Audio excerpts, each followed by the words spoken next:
একলা তো ছই লাগা না দূরে চাস তো ভাই। হ্যাঁ ভাই, আমার মায়াবতী নাকি অসুস্থ। রাকিব তোরে আমি ক্লিয়ার করে বলতেছি, মাইয়াটা তোরে পছন্দ করে না। তুই কেন ভালোবাসবো না কেন আমারে বল, তুই আমার রিজন দেখা। মানে তোরে পছন্দ করে না, এটাই তো। কেন পছন্দ করবো না? ও আমারে ভালোবাসে, আমি দেখতেছি, আমি নিজের চোখে। ওই যে আমি যে টাইমে স্কুলে যাই ঠিক সেই টাইমে সে স্কুলে যাবো। ভালোবাসা কানেকশন, এই যে ব্লুটুথ ডিভাইস ডিসকানেক্টেড না। আমি যে স্কুল ড্রেস পড়ি সেই স্কুল ড্রেস সেই পড়ি, এবং কি শুক্রবারে আমি স্কুলে যাই না, সেও স্কুলে যায় না। আবার তুই বিশ্বাস করবি, গণিত পরীক্ষার দিন আমি ক্যালকুলেটর নিয়ে গেছি, ও নিয়ে গেছে।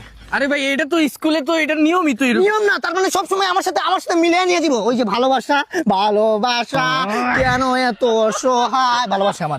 না না, ও তোরে বুঝাইতেছে যে ও ভালোবাসে না, কেন তুই বারবার এটা অন্যরকম ভাবে মিলাইতেছিস? আসলে এটা মিলে না তো। মিলবো না কিসের লাগে? আমার ভালোবাসা সবসময় আমার ফলো করে, কোয়ালিটি না কোয়ান্টিটি বাবা দিলাম, ওইটা তুই জানোস না।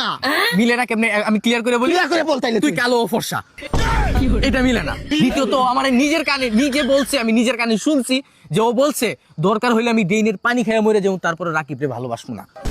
তুমি সময় পেলে পরে ভাইবা দেখো ঘরে, আমার একলা তো ছই লাগা না দূরে চাস তো ভাই। হ্যাঁ ভাই, আমার মায়াবতী নাকি অসুস্থ।